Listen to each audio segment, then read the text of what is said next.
guys, you're welcome back to my channel today. Thank you so much for stopping by. In this video we'll be making this Milkmaid crop top. So if you're interested in this kind of video, keep on watching and let's get started.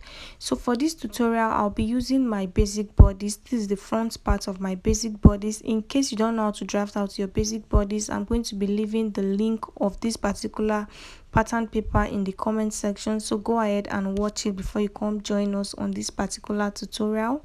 So the length of this pattern paper is 21 inches. So the distance from my shoulder to my chest line is 8 inches. Distance from my shoulder to my bust point is 10 inches. Distance from my shoulder to my under bust point is 13 inches. Distance from my shoulder to my waist point is 16 inches. I'm going to determine the length of my top, but before I do that, I'm going to go up by 1 inch from my chest line. So my chest point is 8 inches. I'll go up by 1 inch, so I'm going to mark 7 inches and I will roll a straight line across that point. So this is going to serve as my new neckline. I'm doing this because I don't want my chest area to be too exposed. After doing that, I'm going to cut the remaining part of the pattern paper out because this top is an off shoulder top, so we'll not be needing this upper area anymore. After doing that, next thing I'll do is to determine the length of my top.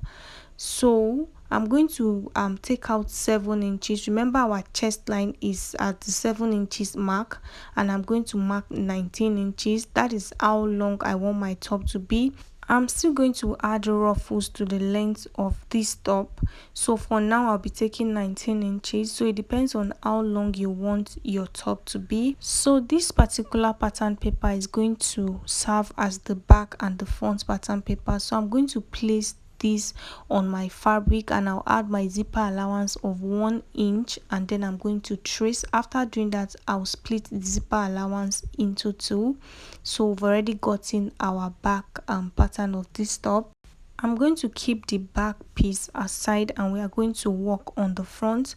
So if you look at the thumbnail very well, you see that there is an opening on the front of the top. So what I'll do is to label my under bust. It is very important, so label your under bust. On my chest line, I'm going to go inward like this by ½ an inch. I'll mark that, and I'm going to go down by ½ an inch from the 8 inches mark. That is the formal chest line, and I'm also going to mark. So what I'll do is to connect from this ½ an inch to meet the other ½ an inch in a slanted form like this. After doing that, I'm going to use my ruler to connect from that ½ an inch mark to meet my under bust line in a curve.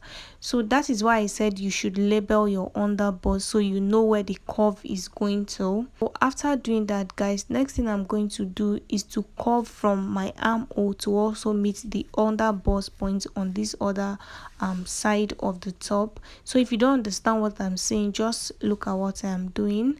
After doing that, we have like a corset cup. I'll go ahead and blend the cup in like this. After doing that, I'm going to go ahead and extend my dart. So I'm just going to make my dart into a straight line. So I'll just place my ruler and then I'll connect the dart to the base of this pattern paper. So remember that this is my basic bodice pattern, so I already have my measurements and my stitching allowance on this paper, so no need to do that. Next thing I'll do is to go ahead and cut. So pay close attention so you know where to cut. So I've gone ahead to cut my center front and my side front. So if you don't want to cut them separately, you can go ahead and use your pin to hold the two down. That way you don't have to take your dart. So for the cup, I'm going to mark 2 inches at different intervals. So I'll mark 2 inches. From that point, I'll mark another 2 inches. After doing that, I'll roll all these dots into a straight line and I'll go ahead and cut. So we are doing the slash and spread method for the cup, and then I'll go ahead and label. For so number 4 is our center front. You can go ahead and label the center front number 1. I made a mistake because of where I was standing while labeling.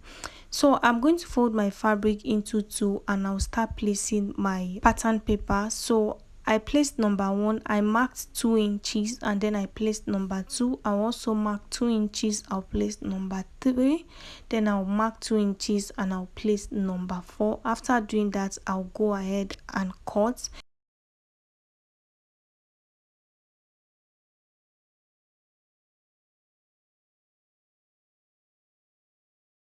So I'm going to place this on another folded fabric, and I'll cut out two pieces because I'll be using the fabric for the lining also.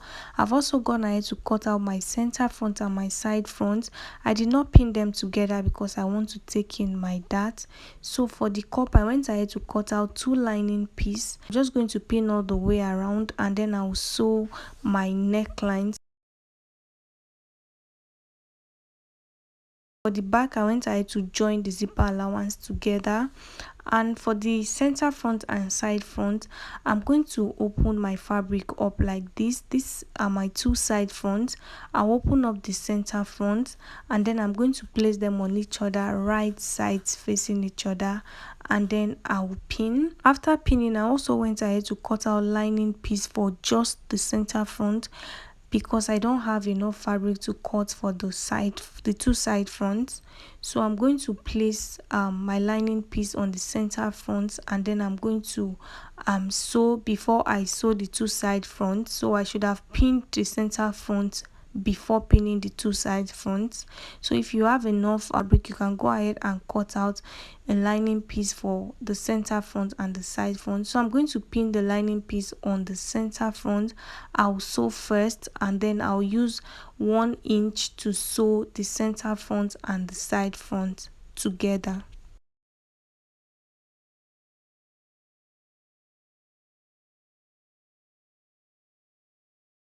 So guys, I've gone ahead to sew the center front and the side front together, and I've also turned the center with the lining. You can see that the center piece is neat.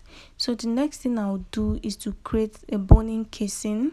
So I'm going to open the seam allowance up, and I'm going to sew on a straight line. I'm going to sew by 1/2 inch on a straight line. I'll sew on the left, I'll also sew on the right. So for the cup, I've gone ahead to sew the center front, which is that opening that we have on the chest line, and I also went ahead to sew my shoulder line in place. I'm going to go ahead and turn it inside out. So this is what I have. You can see the little effects that we have on the center front. I also went ahead to cut out my strap that I'll be using to form the gathers on the chest area.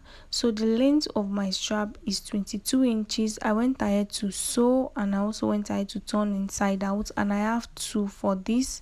So what I'm going to do is to go down from my chest line by 1 inch. I'm going to mark all the way to the end of this cup, and I'm also going to place my tape, and I'll mark 1/2 inch from the 1 inch. So just look at what I am doing. I know that my line is not straight, but I'm going to sew it well on my machine. So I'm going to sew 2 straight stitches on the cup. Gone ahead to run 2 straight stitches on the lines that I made earlier.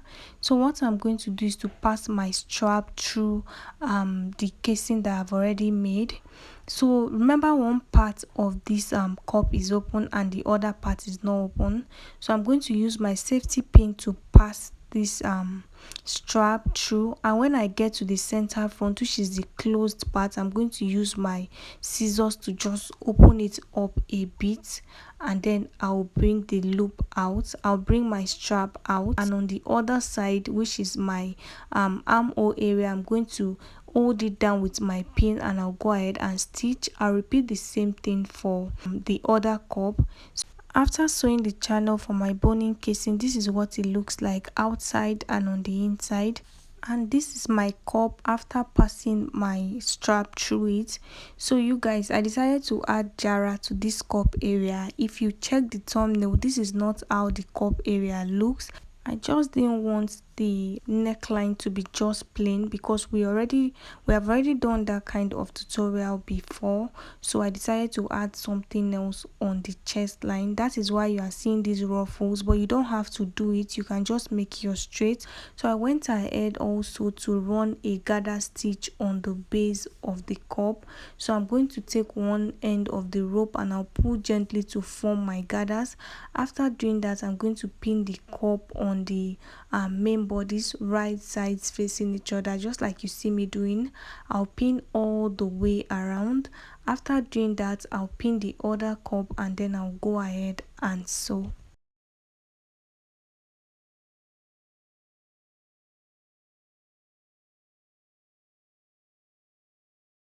So guys, I've gone ahead to sew the cup in place, and this is what the top is looking like.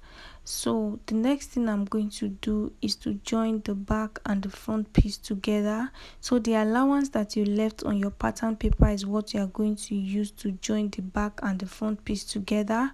So I'm going to place my bust measurement on the bust area and my waist measurement on the base of this fabric, and then I'm going to sew. I also went ahead to add a puff sleeves. I believe you guys by now you should know how to cut and sew a puff sleeves. If you don't know how to and you want me to do a tutorial on it, let me know in the comment section. The next thing I'm going to do is to add ruffles to the base of this top.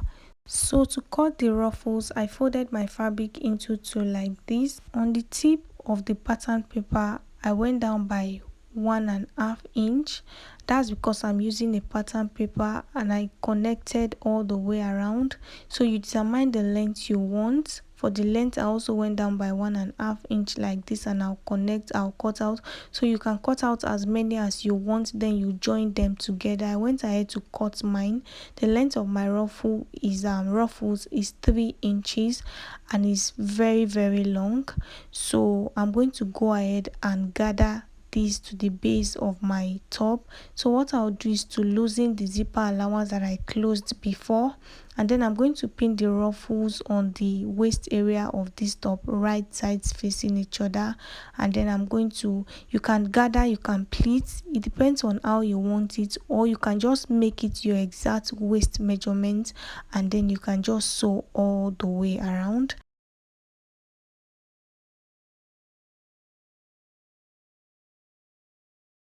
So guys, I've gone ahead to sew the ruffles in place, and this is what it looks like. The last thing I'll do is to sew my zip in place, and yeah, that brings us to the end of this tutorial. I hope it was helpful. Please don't forget to leave your questions in the comment section. I'll see you guys in the next one.